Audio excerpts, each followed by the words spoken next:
언제부턴가 인터넷에서 언박싱 영상이 꽤나 큰 인기를 얻고 있죠.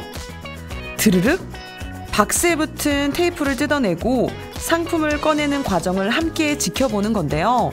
뭐 특별한 거라도 들었냐 하면 그런 것도 아닙니다. 그냥 생활용품 같은 소소한 물건들이 대부분인데요. 이런 딱히 특별할 것도 없는 걸 사람들은 왜 좋아할까요? 그건 아마 내용물보다는 그 과정 자체가 설레이고 즐거운 일이기 때문일 겁니다. 우리도 그렇잖아요. 물건 하나 주문하면 택배는 언제쯤 올까 자꾸 배송 상황을 찾아보게 되고 도착 날짜를 기다리게 되고 또 도착하면 빨리 포장을 뜯어보고 싶고 그런 설레임 있잖아요.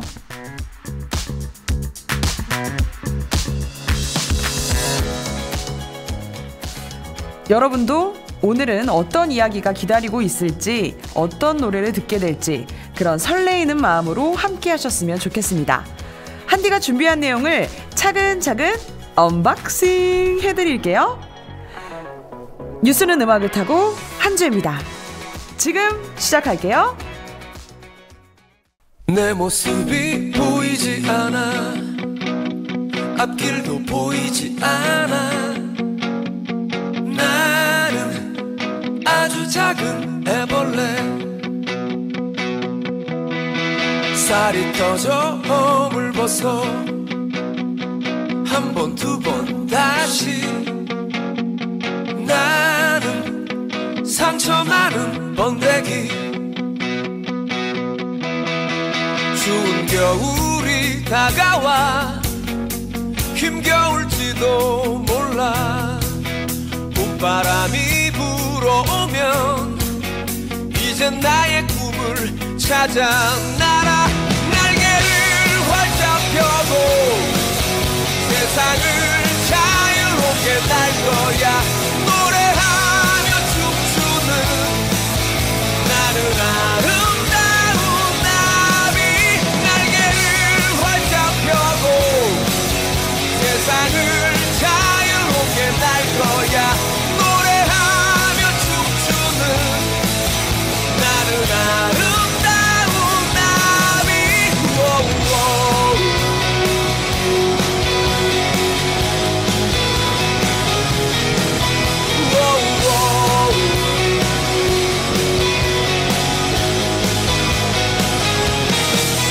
거미줄을 피해 날아 꽃을 찾아 날아 사막 위를 피해 날아 꽃을 찾아 날아 꽃들의 사랑을 전하는 나비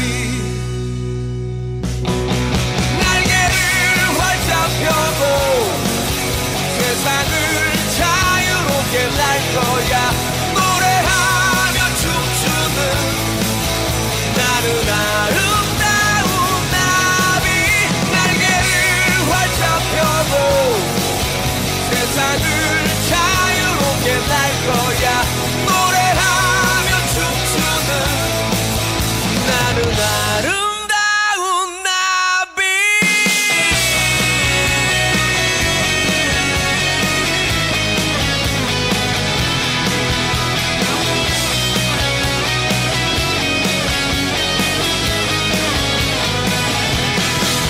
날개를 활짝 펴고 세상을 자유롭게 날 거야 노래하며 춤추는 나는 아름다운 나비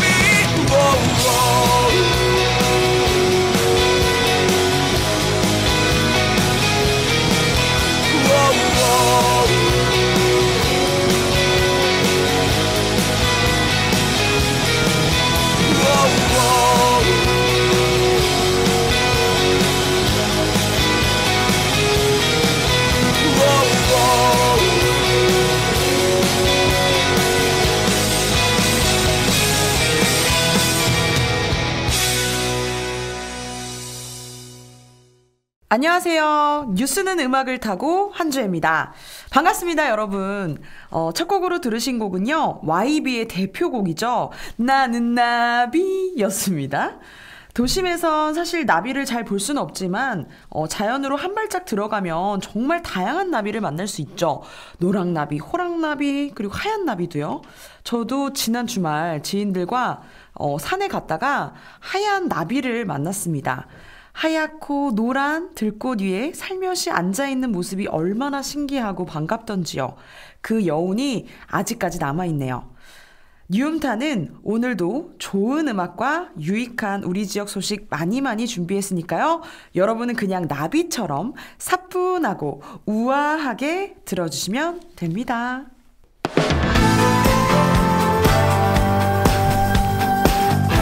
여러분은 지금 뉴스는 음악을 타고 한 주입니다를 듣고 계십니다.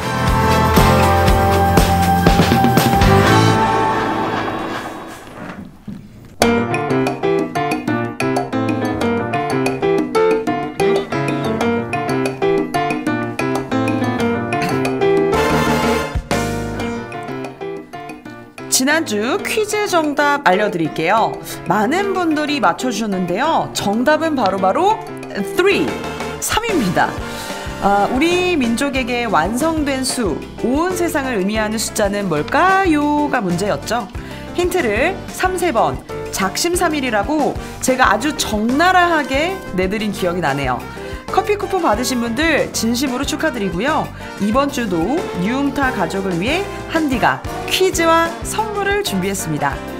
역시 오늘 방송 잘 들으시면요. 가볍게 맞출 수 있는 문제들을 준비했으니까 적극적인 참여 부탁드릴게요.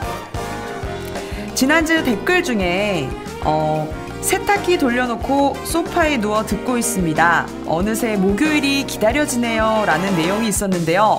뉴음타는 여러분들 그렇게 편안하게 들어주시면 됩니다. 주위에 소문도 많이 내주시고요.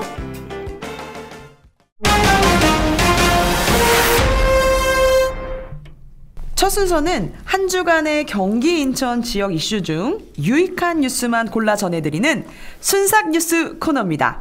순삭뉴스는 오늘도 중부일보의 이세용 기자와 함께합니다. 안녕하세요. 네, 안녕하세요. 이세용 기자입니다. 네, 이 기자님 한 주 동안 잘 지내셨나요? 네, 덕분에 잘 지냈습니다. 네, 날이 갈수록 또 이렇게 훤칠해지시는 것 같아요. 감사합니다. 피부 관리 따로 하시나 봐요. 그런 건 안 하고요.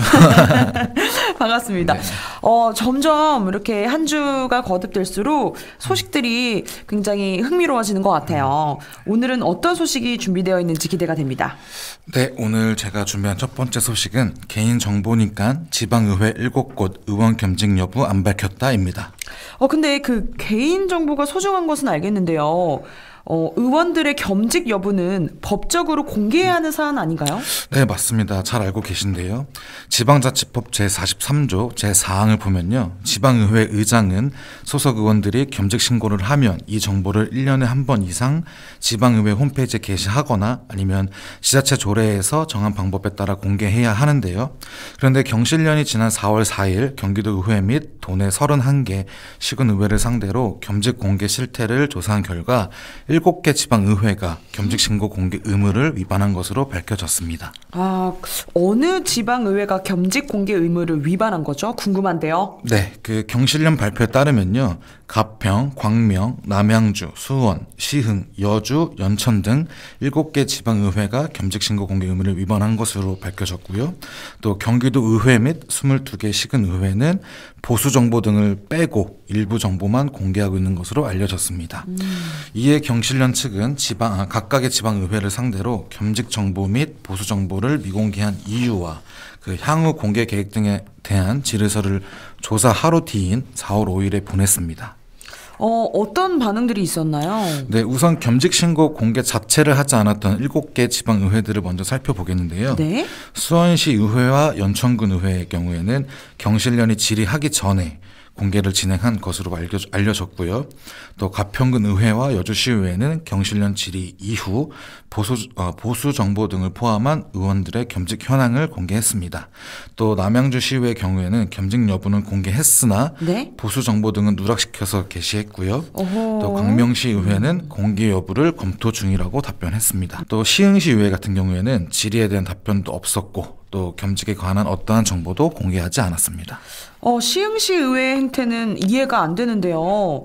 어쨌든 보수 정보를 공개하지 않은 곳도 있다고 하셨잖아요. 네, 제가 아까 경기도 의회를 포함한 23개 지방의회가 보수 정보를 공개하지 않았다고 말씀드렸는데요. 네. 경실련은 해당 의회들에도 이제 보수 정보 공개와 관련한 질의를 했습니다. 네. 네, 질의서를 받은 23개 의회 중 고양, 김포, 성남, 파주, 시흥을 제외한 18개 의회가 답변해 왔고요. 이들은 법적 의무 부존재, 행안부 가이드라인, 그리고 개인정보 해당, 타의회 참고 등의 이유를 들면서 보수액을 공개하지 않았습니다. 그런데요. 앞서 설명하실 때 지방자치법에 따라 공개해야 한다고 하지 않으셨나요? 네, 맞습니다. 근데 왜 의회들은 법적 의무가 존재한다, 행안부 가이드라인이다 이런 식으로 이야기하는 것이죠? 좀 이해가 가지 않는데 보수 정보는 법령에 명시되어 있지 않나요? 네, 맞습니다. 사실 근데 법령을 확인해 보시면은 지방의회 의원들의 겸직 신고를 하도록 정해져는 있는데요. 근데 어떠한 정보가 구체적으로 들어가야 하는지는 명시되어 있지 않습니다. 애매하네요. 네. 근데 그러나 이제 경실련 측은 의회들이 내놓은 해명에 반박하는 의견을 내놓았는데요. 우선 법적 의무가 없다는 주장에 대해서는 법령에 그 내용을 중략하고요. 그리고 공개해야 한다. 이렇게 명시돼 있다면서 보수 정보 역시 예외는 아니기 때문에 신고 내용을 모두 공개해야 한다고 주장하고 있습니다. 또 행안부 가이드라인에 따랐다는 해명에는 행안부가 직접 나서서 반박한 셈이 됐는데요. 경실련 측은 행안부에 겸직 신고 시 보수 정보 공개에 관해 질의했고, 행안부는 보수 정보를 포함해 신고 항목에 기재된 모든 정보는 공개되어야 한다고 답변했다고 합니다. 맞는 말이네요. 보수 내용이 공개하기에 민감한 것은 이해하지만 예외로 둬서는 안 되죠. 네, 맞습니다. 해당 조사를 실시한 경실련 측도 상당수의 지방의회들이 법령을 자의적으로 해석하거나 또 행안부 가이드라인의 취지를 왜곡하고 있다면서 겸직의 가장 본질적인 정보라고 할 수 있는 보수 정보를 누락시키는 것은 반쪽짜리 정보를 공개하는 것과 다름없다면서 일침을 가했습니다. 또 동시에 지방의회와 또 행안부에 대한 요구사항도 전달했는데요. 우선 의회는 겸직 신고 내용대로 공개하도록 공개 서식을 조례로 정하고, 또 행안부는 보수 정보 공개가 명시된 새로운 가이드라인을 만들어야 한다고 이야기했습니다. 의원들의 겸직 여부는 의정 활동에도 큰 영향을 미칠 것 같은데요. 이와 관련된 정보는 모두 투명하게 공개돼야 한다는 생각이 드네요. 자, 이어서 다음 소식 전해주시죠. 네, 제가 준비한 순상 뉴스 두 번째 뉴스는 한밤 아파트 단지 드론 출몰, 누가 훔쳐볼까 불안입니다. 드론 뉴스네요. 네. 인천경찰청의 발표에 따르면요. 최근 인천 지역 비행 금지 구역에서 날아다니는 미확인 물체를 목격하고 또 신고하는 사례가 급증했다고 합니다. 또 신고 대부분이 인구가 밀집한 번화가나 또 늦은 밤 아파트 단지에서 이루어졌다고 전해졌는데요. 경찰은 신고 접수된 미확인 물체 대부분이 드론일 가능성이 높다라고 전했습니다. 제 생각에도 거의 다 드론일 것 같은데요. 요즘 취미로 드론을 날리는 분들도 굉장히 많잖아요. 그런데 왜 시민들이 불안하다는 거죠? 네, 왜냐하면은 드론이 불법 촬영 등이나 이런 이용되는 사례들이 이제 늘어나서인데요. 실제로 아파트 단지에서 이제 한밤중에 드론을 띄운 다음에 다른 사람 집 내부를 이제 몰래 관찰한다거나, 네네. 또 심지어 성관계 장면을 촬영하는 등 사생활 침해 범죄가 종종 발생하고 있다고 합니다. 어머머머. 그래서 중부일보랑 만난 이제 시민들은 네. 집에서 드론을 목격하는 경우가 간혹 있다면서 혹시나 하는 마음에 언제나 커튼을 쳐놓고 생활한다고 전했습니다. 저도 생각하지 못한 문제인데 네. 막상 이런 문제가 있다고 하니까 굉장히 네. 불안해지는 것 같은데요. 네. 이런 부분에 있어서는 강력한 처벌이 필요할 것 같습니다. 네, 그렇습니다. 현행 법률에 따르면요, 타인의 동의 없이 신체 등을 촬영하거나 유포할 경우 정보통신망법과 성폭력 범죄 처벌 등에 관한 특례법에 따라 처벌을 받게 되고요. 네. 또 적발된 이는 5년 이하의 징역 또는 3천만 원 이하의 벌금에 처해지게 됩니다.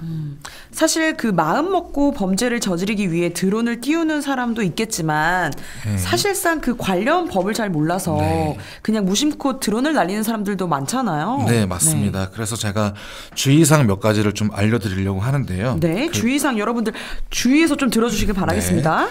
우선 지정된 비행 금지 구역이나 네. 공항 주변에서 드론을 날리거나 또는 지역 상관없이 고도 150m 이상으로 드론을 띄우려면은 네. 지방항공청 또는 국방부의 승인을 받아야 합니다.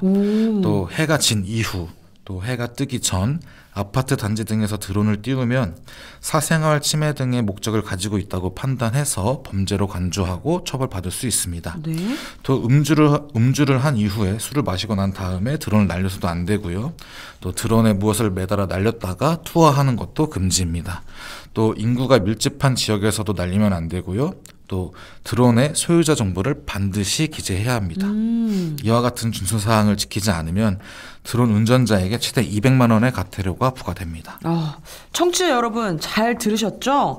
취미로 즐기는 것도 좋지만 다른 사람의 자유나 권리까지 침해하는 행동을 하지 않도록 반드시 주의해야 하겠습니다. 저는 드론 그냥 가볍게 생각했는데 심각한 문제가 될 수 있네요. 네. 자, 그러면 이어서 세 번째 소식 전해주시죠. 네, 제가 오늘 준비한 순상 뉴스 마지막 뉴스는 경기도에만 외국인 소유주택 31,582호, 중국인 집주인 가장 많아입니다. 네. 네, 그 중부일보 보도에 따르면요, 외국인이 소유한 주택이 가장 많이 있는 곳이 경기도라고 합니다. 그렇군요. 네, 국토교통부는 지난달 31일 전국에서 외국인이 보유한 주택은 총 83,512호라고 전하면서요. 네. 외국인이 보유한 주택 약 74%가 수도권에 있다고 발표했습니다.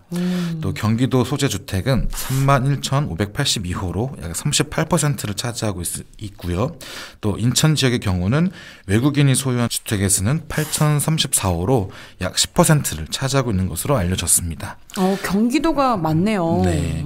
그 외국인이 보유하고 있는 주택의 유형을 보면요. 아파트, 연립, 다세대 등 공동주택이 91%로 가장 많은 비율을 차지했습니다. 또 아파트만 따로 떼서 보면요. 외국인이 보유한 아파트는 5135호로 조사됐습니다. 그러면 어느 나라 사람들이 주택을 가장 많이 보유하고 있는지도 좀 궁금한데요. 네, 그 외국인 보유자들의 국적을 따져보면요. 중국인이 보유한 주택이 44,889가구로 가장 많았고요. 이어 미국인이 19,923가구로 두 번째로 많았습니다. 그 뒤로 캐나다인, 대만인, 호주인 등 순이었습니다. 또 외국인의 토지 소유 비율도 발표됐는데요. 이 조사에서는 미국인이 가장 많은 토지를 가지고 있는 것으로 밝혀졌습니다. 그런데요, 여기서 궁금한 점이 하나 있습니다. 자, 모두 순수 외국인들만 이 조사에 들어가는 건가요? 네, 그런 건 아니고요. 그 외국 국적의 한국 교포들도 외국인 통계로 잡히긴 합니다. 그리고 실제로 이제 주택 및 토지 보유 외국인 중 교포가 55.8%로 가장 많은 비중을 차지했습니다. 그렇군요. 그 외국 자금이 한국에 들어온다는 것 자체는 긍정적이라는 생각이 들면서도 한편으로는 투기를 목적으로 우리 부동산을 사는 건 아닌지 걱정도 듭니다. 네. 금융당국의 철저한 감시 감독도 함께 있었으면 합니다. 자, 오늘 순상 뉴스는 여기까지 듣죠. 감사합니다, 이세영 기자님. 네, 감사합니다. 네, 다음 주에도 풍성한 소식 전해주세요. 네, 감사합니다. 자, 그럼 여기서 노래 한 곡 듣고 가겠습니다. 자전거 탄 풍경이 부릅니다. 너에게 난, 나에게 넌.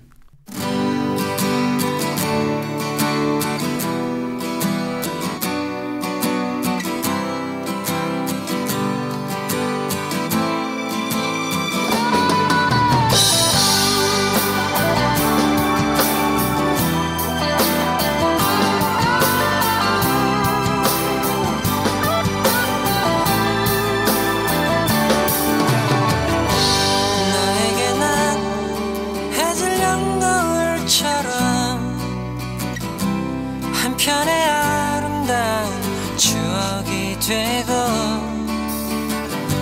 소중했던 우리 부르던 나를 기억하며 후회 없이 그림처럼 남아주기를 나에게는 내 외롭던 지난 시간을 환하게 비춰주던 햇살이 되고 조그맣던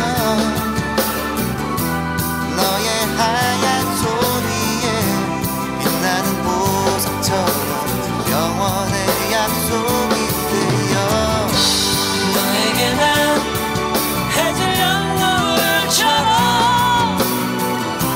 한편의 아름다운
별이 되어 영원토록 빛나고 싶어.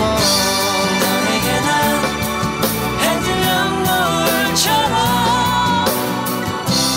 한편의 아름다운 추억이 되고 소중했던 우리 부르던 나를 기억하며 후회 없이 그림처럼 남아주기를. 너에게 난 해질녘 노을처럼 한편의 아름다운 추억이 되고 소중했던 우리 부르던 나를 기억하며 후회 없이 그림처럼 남아주기를.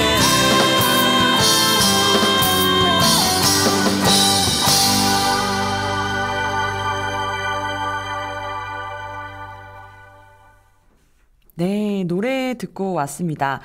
영화 더 클래식의 OST로도 쓰이면서 많은 주목을 받았던 곡이죠. 영화에서 조인성과 손예진이 비 오는 날 옷을 이렇게 머리 위에 쓰고 막 뛰어가던 모습 기억나죠, 여러분들? 저도 비가 오면 꼭 그런 포즈를 취하곤 하는데요. 이 노래는 아이디 비니케이님이 뉴음타 참여하기 코너를 통해 신청해주신 곡이기도 합니다. 오랜만에 회식하고 버스 타고 귀가 중입니다. 이번 주말에 가족들과 팔당으로 자전거 타러 가기로 했는데 비가 안 왔으면 좋겠네요. 자탄풍의 너에게 난 나에게 넌 신청합니다. 라고 보내주셨습니다. 여러분들 이런 사연 많이 보내주시길 바랄게요.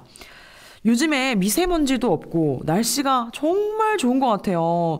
저도 오늘 이렇게 오면서 하늘을 딱 바라보는데 너무 예쁘더라고요. 비니케이님 잘 들으셨죠? 듣고 계시죠? 듣고 계셨다면 댓글 남겨주시길 바라겠습니다. 팔당에서 좋은 추억 쌓고 오시길 바랄게요. 여러분도 듣고 싶은 노래가 있다면 유튜브 댓글창이나 뉴음타 홈페이지에 참여하기 코너를 통해 신청해주세요. 지금도 정말 많은 분들이 뉴음타를 사랑해주고 계시는데요. 댓글에 조금 더 한디랑 소통해주면 좋을 것 같습니다. 한디님 예뻐요. 한디님 귀여워요. 이런 댓글. 혹은 한디님, 저는 이런 곡을 듣고 싶어요. 이렇게 또 신청해주시면 더욱더 풍성한 방송이 될 것 같습니다. 선곡은요, 언제나 뉴음타 가족과 함께합니다.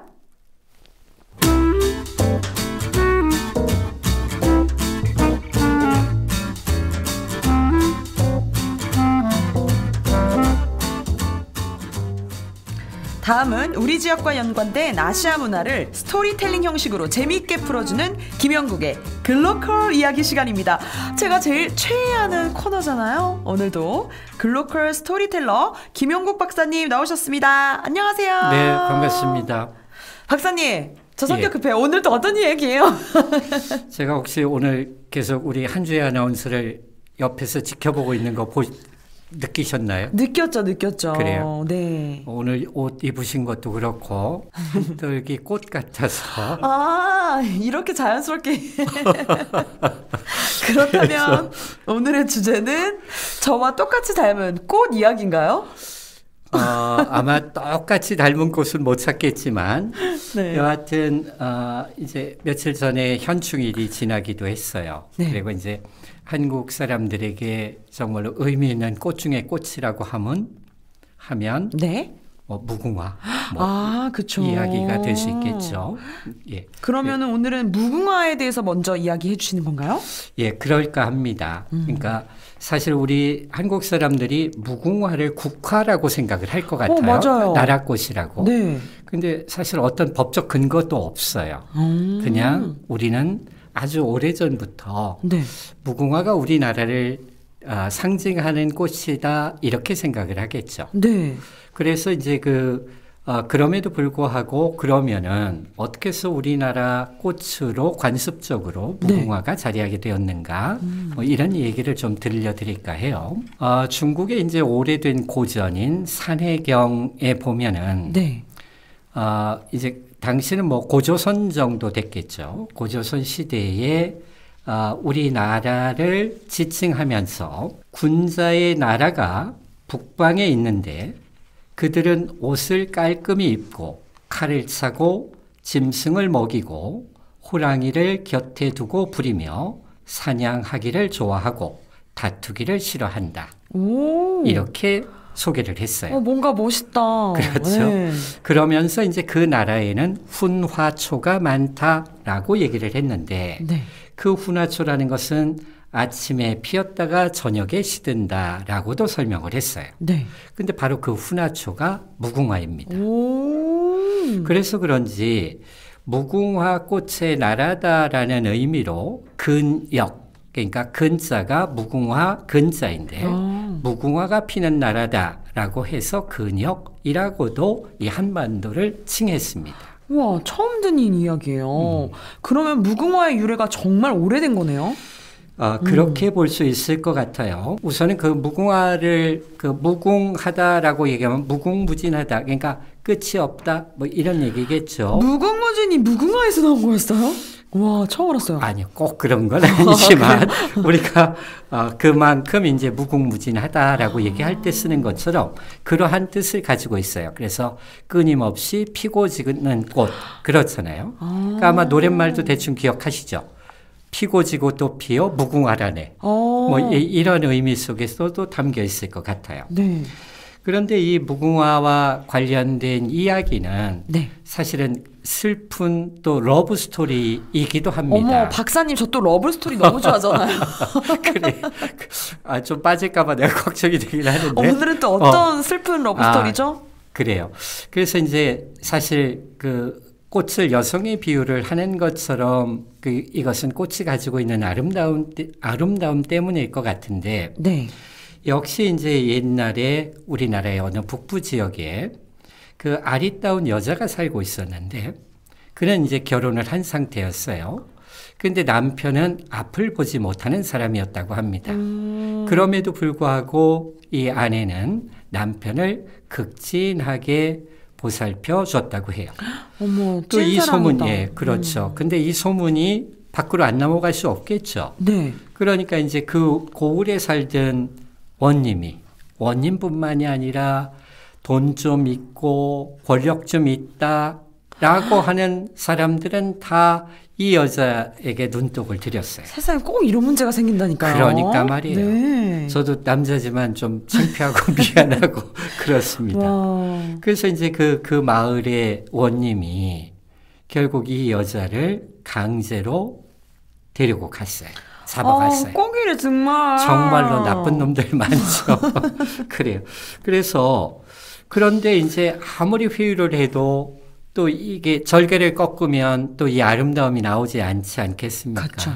그래서 결국 자기 뜻대로 되지 않으니까 이 아리따운 여인을 죽였다고 해요. 꼭 이렇게 죽이더라고요. 그러니까 말이에요. 그럼 남편 혼자 남은 거예요? 그러니까 남편이 혼자 남았는데 아내의 시신을 남편의 집, 그러니까 아내가 살던 그 집 근처에다 묻었다고 해요. 네. 그러니까 역시 이 한도 서려 있는 이 여인의 영혼이 그냥 그렇게 사라질 리 없겠죠. 그렇죠. 한 그루의 나무로 솟아올랐고 거기에서 꽃이 피어나기 시작했는데 네. 그 꽃이 바로 무궁화다. 이렇게 얘기를 해요.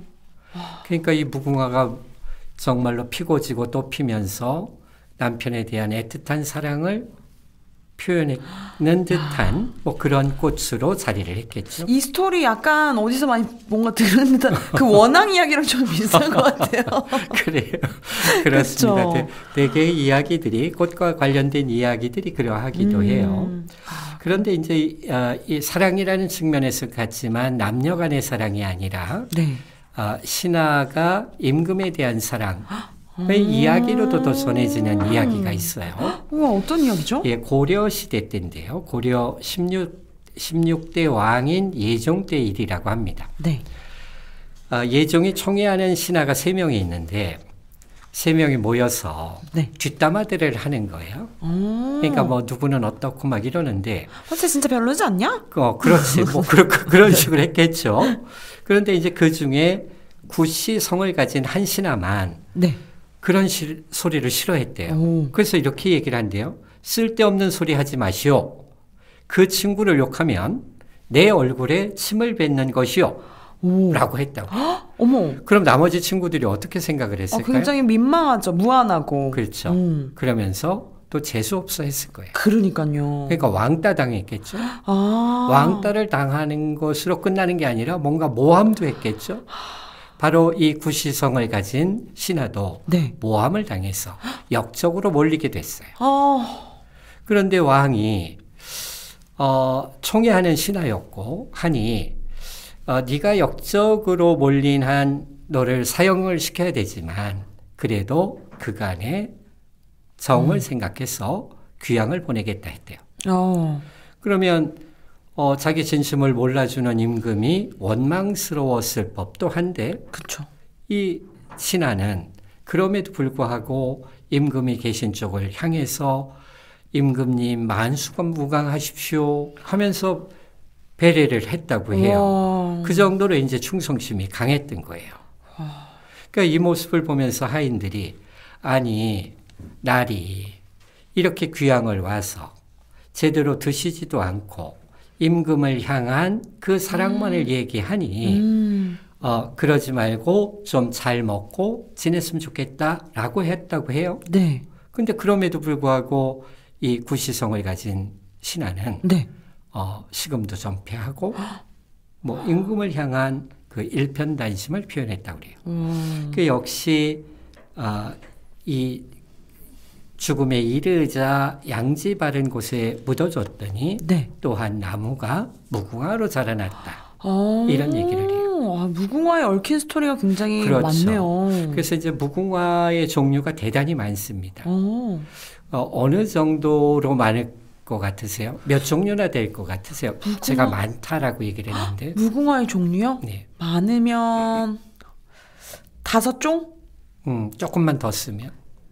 7종. 뭐 무슨 선물 세트 같은데 그런 건 아니고 200종이 넘는다고 합니다. 200종이나 돼요? 그래서 이제 우리가 흔히 보는 보랏빛 도는 것도 있지만 네. 흰빛에 붉은 그 꽃잎이 안에 자리하고 있는 것도 있죠. 그러니까 붉은색은 우리가 예로부터 일편단심이라고 할 때 붉을 단자를 써서 임금에 대한 충성심을 얘기하죠. 그래서 무궁화가 또 한편으로는 이렇게 임금을 향한 일편단심을 뜻하는 꽃이기도 합니다. 앞으로 지나갈 때 무궁화 한번 보면은 일편단심을 좀 떠올려야겠어요. 저는 사실 무궁화 꽃이 현실적으로 따지고 있을 때 벌레가 많이 꼬인다라는 그런 이야기가 있잖아요. 그래요. 그게 이제 사실은 일제강점기 때 주로 이제 일본인들이 퍼뜨렸던 이야기예요. 아 진짜요? 예. 어머 이거 진짜 유언비어였네. 그리고 이제 무궁화 꽃에 꽃가루가 눈에 닿으면 실명을 한다라든가 뭐 이런 소문들을 퍼뜨렸죠. 그래서 일제강점기에 무궁화를 뽑아오면 상을 주기도 했고 가짜 뉴스였어. 가짜 뉴스였죠. 그런데 그들이 그렇게 할 수밖에 없었던 이유가 있었어요. 네. 우리가 오래전부터 우리가 고조선 시대부터 무궁화가 적어도 이 한반도를 상징하는 꽃이었던 것처럼 우리의 의병들이나 이들에게 그들의 애국심을 유지시켜 줄 수 있는 꽃이 바로 무궁화였기 때문이에요. 그러니까 예를 들어서 우리가 잘 알고 있는 김좌진 장군 같은 경우도 네. 독립운동의 뭐 대표적인 인물이죠. 그쵸. 삼천리 무궁화 땅에 외놈이 웬일이냐. 그러니까 외놈을 몰아내야 되겠다. 뭐 이렇게 또 그 결의를 다지시기도 했고요.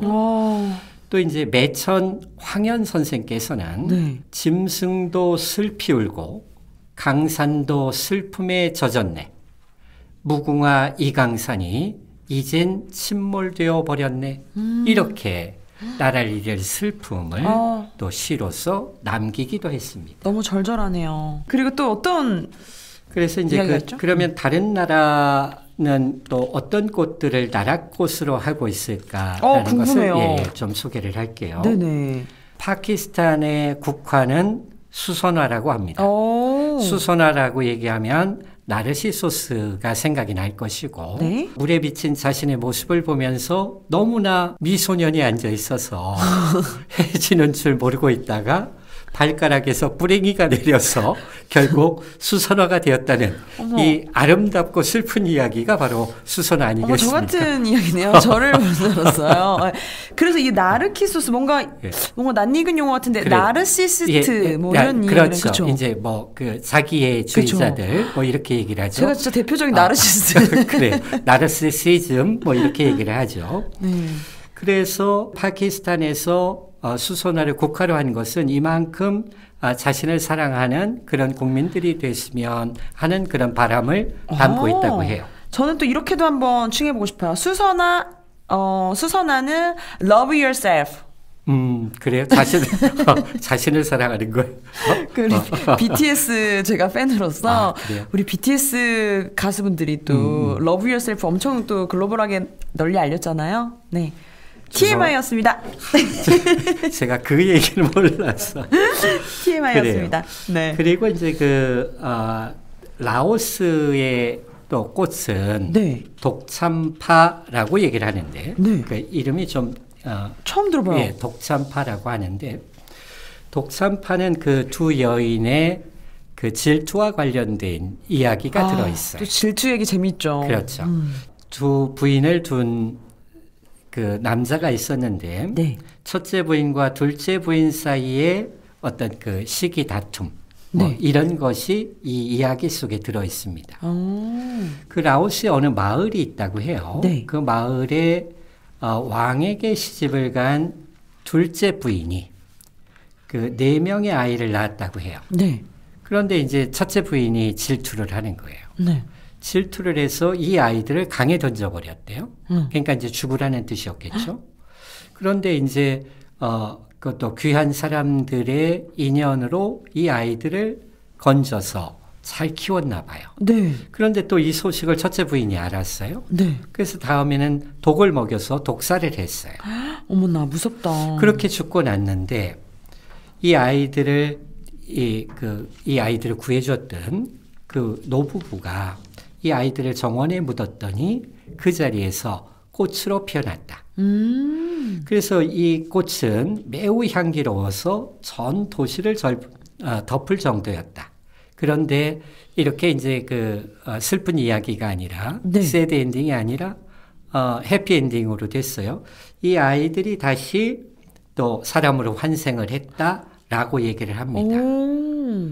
그러니까 그러한 꽃의 시련을 견뎌내고 그 매우 향기로운 꽃, 뭐 이것을 이제 라오스에서는 나라의 꽃으로 지정을 하고 있어요.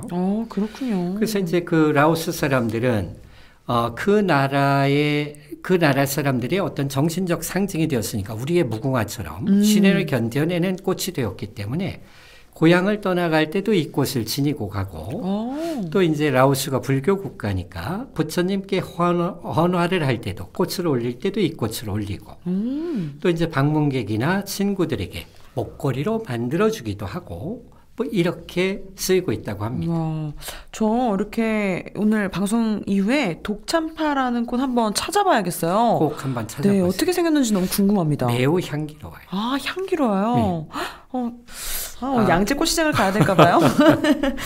자, 오늘 김영국의 글로컬 이야기, 글로컬 스토리. 오늘은 무궁화를 비롯해서 또 아시아의 여러 나라의 국화에 대해서 이야기 나눠봤는데요. 마무리하기 전에 우리 박사님은 어떤 꽃 좋아하세요? 사실은 그 제철에 피어난 꽃을 다 좋아해요. 꽃이 너무 예쁘죠. 그래요. 저는 개인적으로 튤립 좋아합니다. 튤립. 튤립이요. 네. 튤립이 어느 나라? 정답! 네덜란드. 그런데 사실은 이스탄불의 상징입니다. 아니에요?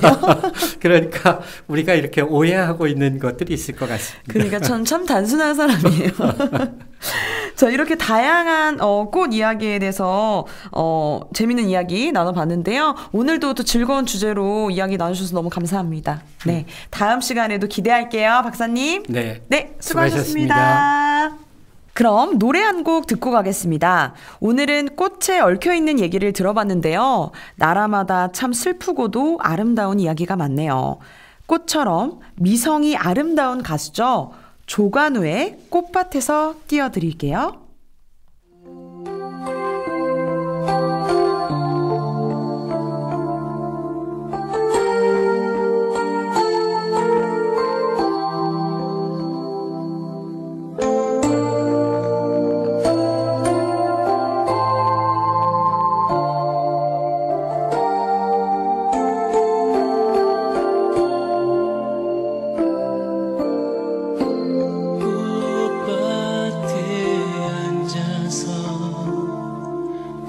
꽃잎을 보내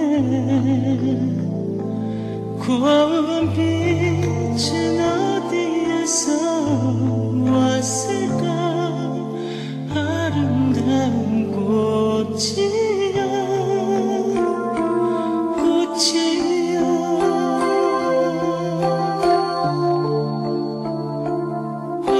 이렇게 좋은 날에 이렇게 좋은 날에 그님이 오신다면 얼마나 좋을까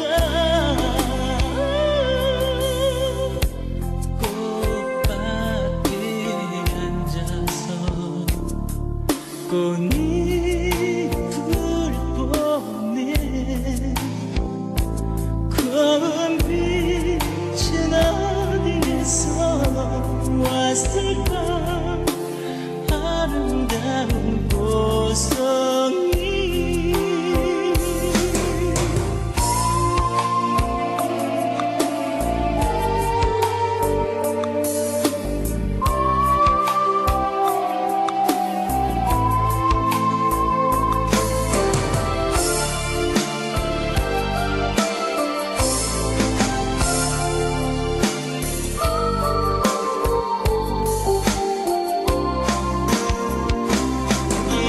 이렇게 좋은 날에 이렇게 좋은 날에 그님이 오신다면 얼마나 좋을까 꽃밭에 앉아서 꽃잎을 보네 고운 빛은 어디에서 왔을까 아름다운 꽃송이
오늘도 뉴음타가 시청자 여러분을 위해 커피 쿠폰을 쏜다.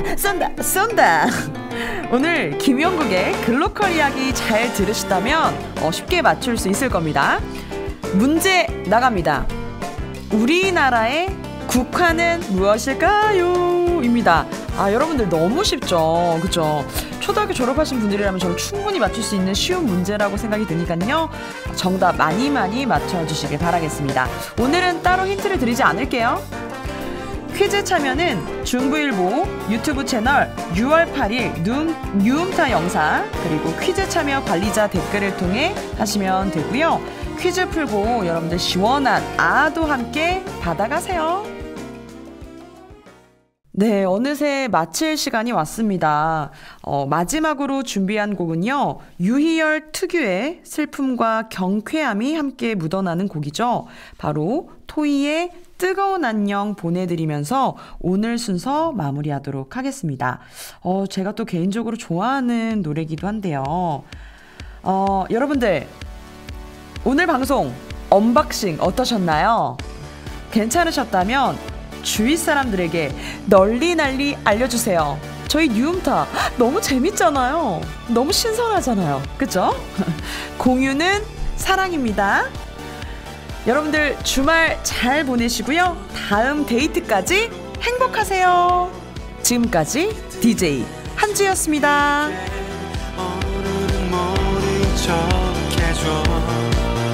혹시 내가 울어도 친구여 그렇게 보지만 맘껏 취하고 싶어. 밤새도록 노래를 부르자. 이 밤이 지나면 잊을게. 너의 말처럼 잘 지낼게. 가끔 들리는 안부에 모진 가슴 댈 수 있길. 어떤 아픔도 견딜 수 있게.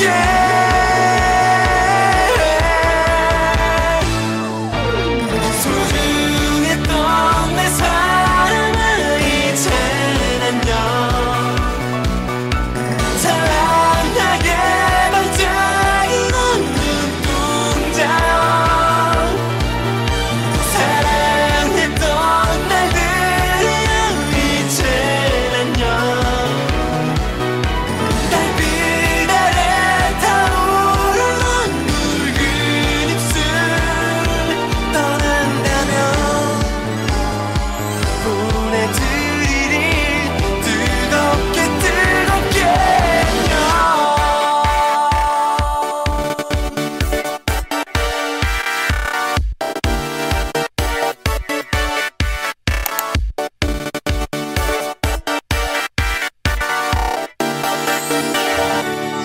눈부면 꼭 안고서 처음 뵙는 사람 날 이대로 이 세상 모든 게 멈췄으면 좋겠어.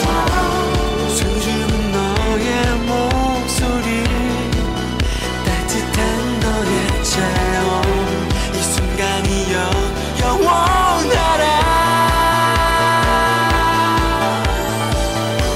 이 밤이 지나면 잊을게. 너의 말처럼